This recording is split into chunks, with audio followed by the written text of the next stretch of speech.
Nowadays, the most common places where people are buying properties now here in Nigeria, either is land and houses, are estates. And this means you are either buying from an estate developer or you are buying from an estate company. But from my series of conversations with different property buyers, I've realized that a lot of people buy an estate property without understanding some key estate restrictions and terms and conditions which they are signing onto, which is a bit shocking and surprising considering that most people that are buying these properties are buying properties in huge millions. Now, if you are buying an estate property, there's always a document called the FAQs, which is the frequently asked questions, and there's always a contract agreement which can be in the form of either a MOU, a contract of sale, a contract agreement, and so on. There are some very key clauses that are included in this contract agreement and these documents which you need to understand fully. Now, in this episode of Meet the Property Guy, I'll be doing well in explaining the key clauses you need to understand whenever you are buying an estate property here in Nigeria. So if you are coming across a video like this for the first time, this is Meet the Property Guy Property channel, and this is where we explain everything real estate. Either you are looking to buy, invest, or sell a property here in Nigeria. So by watching this video, and you can also go through our previous guides and videos which we have uploaded on this channel, you are going to learn a lot from our tips and guides. So now let's go into understanding the key clauses which you need to look out for whenever you are buying an estate property here. One of the biggest advantage of buying estate properties or buying from an estate company is that you can always go into a payment agreement, which means that you have the opportunity to spread payment for the house that you intend to buy or for the land that you want to buy. Now, this payment term or payment agreement is always included in the FAQs, which is the frequently asked question, and also in the contract agreement you are signing with the estate company. So there is always a space or a clause where the payment spread and the amount that you are paying, if you are spreading for 12 months, if you are spreading for 6 months, or if you are buying outright, it should be stated in the contract agreement. Now, most times if you are spreading payment, you are going to pay extra than someone who is buying on outright. And also, if you are also spreading payment, there's always a fixed duration for the period of time that you are allowed to pay. So let's say once you spread payment for 6 months, it's going to be stated in a contract agreement you are spreading payment for 6 months. If you are spreading payment for 12 months, it's also be stated in a contract agreement that you are spreading payment for 12 months. And it's also going to be included in the contract agreement a clause which will bind you and the estate company in case there is a default in the payment agreement that you go into. Let's say you go into a payment agreement for 6 months or for 12 months, and over that payment duration you were unable to meet up the paying the total money. There's always going to be a clause on that in the contract agreement, which is one of the things that you need to look out very well if you are spreading payment for either a land or for a house. Most times the default charge will be an interest charge on the amount that you are supposed to pay. Let's say you are supposed to pay 10 million over 6 months, and over the 6 months we are unable to meet up the 10 million. Definitely there will always be an interest charge on that particular amount. So look out for the exact interest percentage that will be charged if you default on payment for that particular duration, which is one of the very key things that you need to look out for whenever you are going to a contract agreement with an estate company. Always know the payment spread, always know the amount you are supposed to pay if you are spreading payments, and always know the interest percentage that will be charged on you if you default on payments based on the duration that you are going into. Only estate comes with restrictions. Yeah, it's fine to buy in an estate because you have that trust and that rest of mind that whatever property that you are buying there is secured because you are buying from an estate company. So even you are in the country or you are not in the country, you know that your property is secured.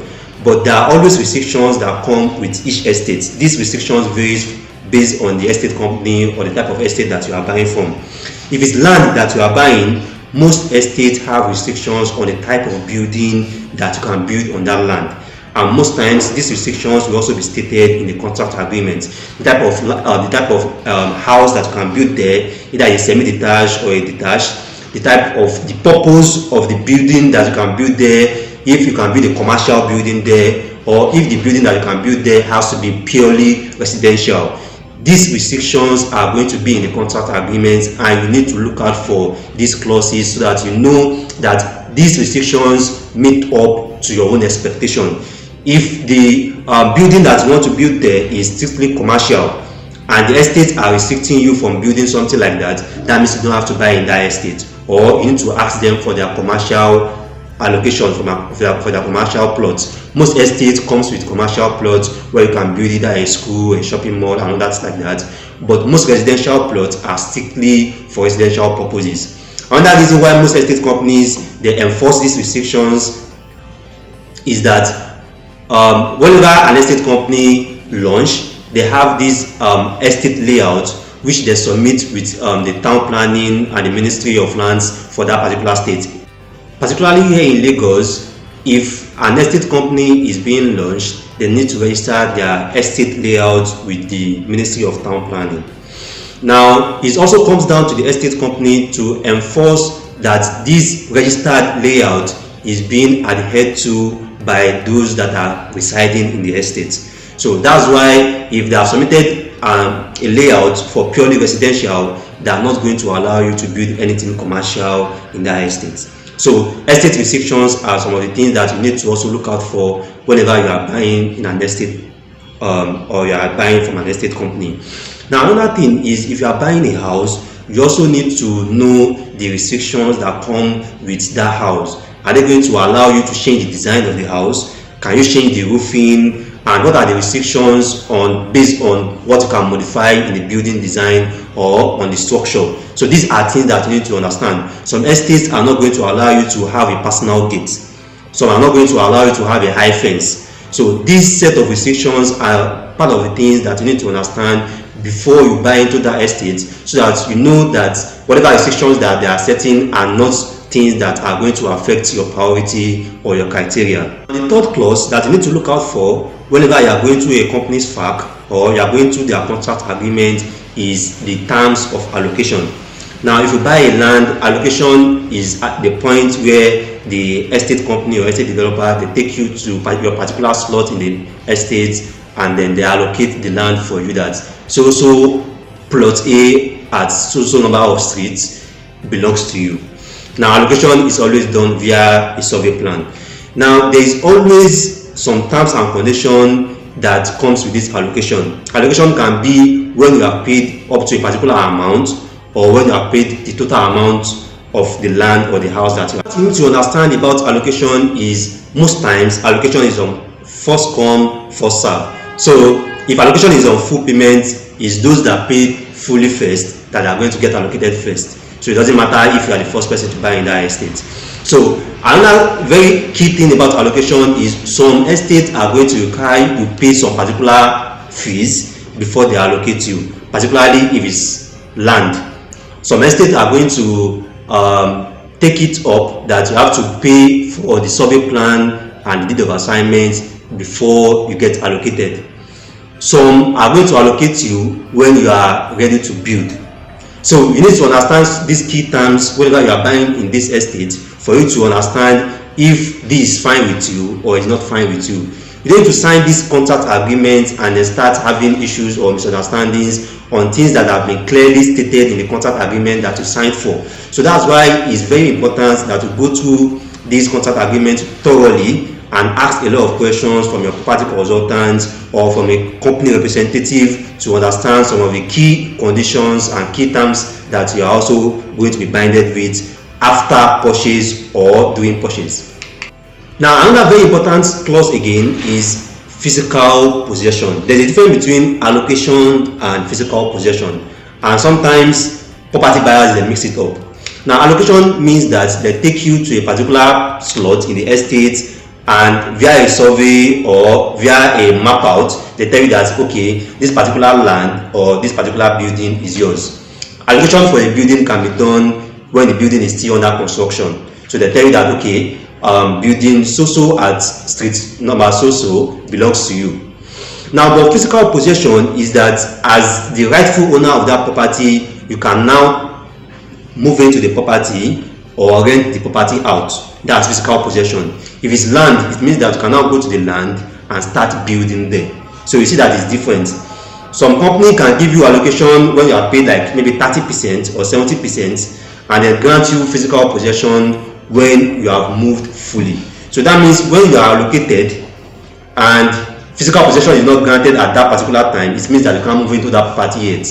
You need to wait till when you are paid or meet up the agreement on when you can now have your physical possession. So these are some very key clauses that you need to get clarifications on when you are buying that property and at the onset, so that you know the point where you get your allocation and you know the point where you can get your physical possession, when you can move into the house or when you can go to the land and start building there.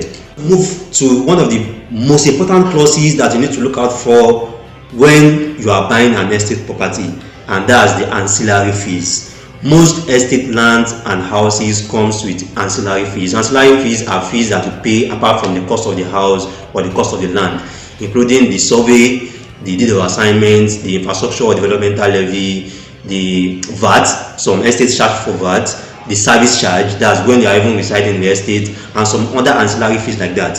Most of these ancillary fees are always stated in the company's FAQ and the contract agreement. The exact amount of these ancillary fees need to be stated there. Always ask for the exact amount.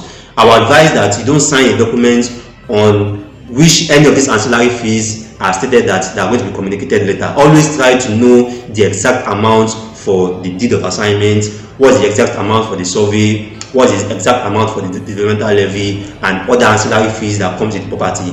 So you already do your calculation, your financial calculations, and you know that okay, this land I'm buying, the total amount I'm paying is 3.so million, is 4.so million, so that you can easily make your financial calculations and also easily make your financial plan for that. But ancillary fees will always be included, and it's always very well that you also know what these ancillary fees are for.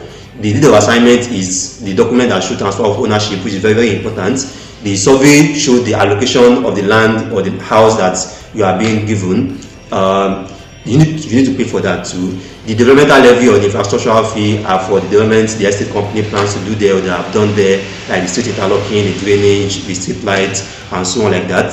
Some estate charge VAT, which will also be stated in the contract agreement. Then the service charge always comes when you have moved into that estate proper, you are staying there, you pay for the waste management, for the security, the water is centralized, you pay for that, and other estate maintenance that also come with it. So most of these ancillary fees are always stated in the facts and the company contract agreement. So this is also a particular section you need to look out for very carefully, and you do your calculation and see that this doesn't shoot beyond your initial budget. Finally, you also need to look at the refund policy or the termination policy of that particular company. Different estate companies and estate developers have different termination policies, particularly if you are buying maybe an off-plan project, which is a house that have not been fully built yet, maybe a company are still building it.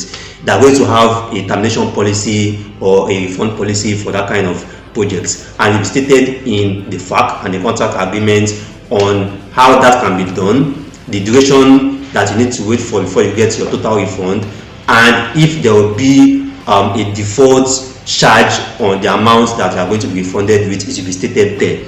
Always look out for this. It's a bit surprising when you sign a contract agreement, the refund policy was clearly stated there, and somehow in the future, based on some unforeseen circumstances, you apply for termination and then the company are telling you they are going to charge you some default charges for it.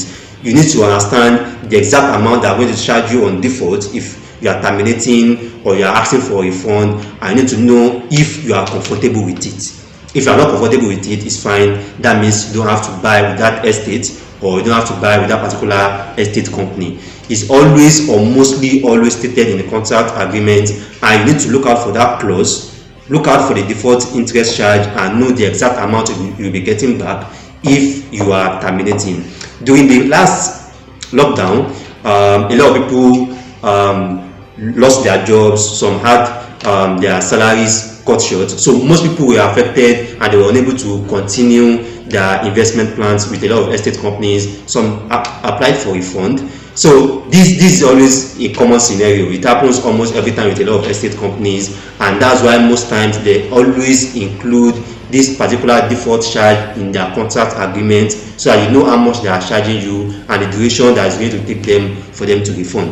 From the key different clauses that I've explained here, based on the payment term, the clause on the payment term, the clause on the allocation, the clause on when you can take physical possession of the property, the clause on the other fees that come up that you are going to pay apart from the cost of the land or the cost of the house, and the clause about the refund. You are going to see that these are very key things that you need to look out for whenever you are buying this property, because it's not just about the estate is beautiful, it's not just about the company meet up to their promises. You also need to look at these restrictions and be fine with most of them.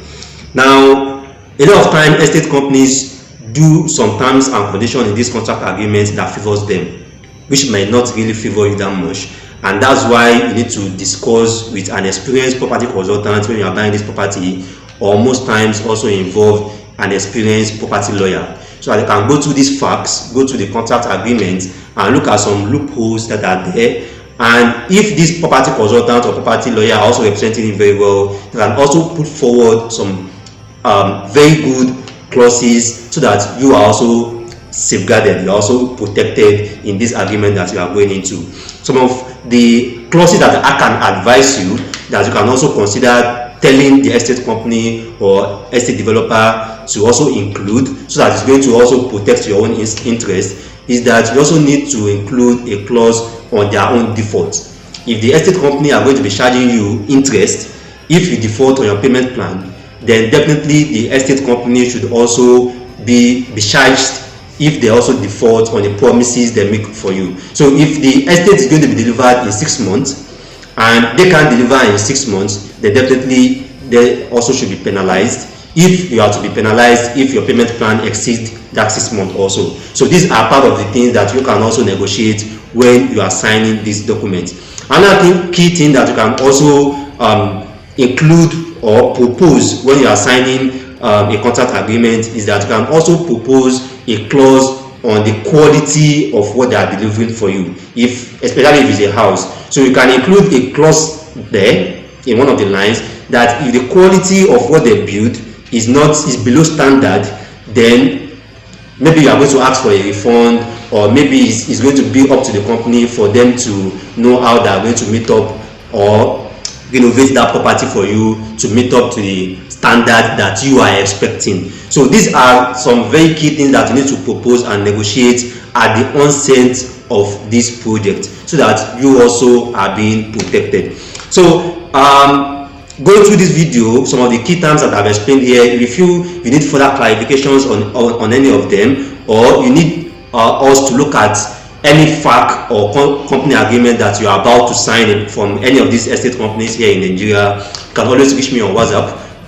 My WhatsApp number is on the screen at Meet the Property Guy, and you can also send us a comment. You can drop a comment on this channel about that, and you can also look at that for you. So I see many property guy on the planet, property advisor, a property consultant, Rabiu Mustafa. Thanks for watching this episode of Meet the Property Guy, and don't forget to subscribe on our channel so that you don't miss any of our very important video guys like this. Thank you.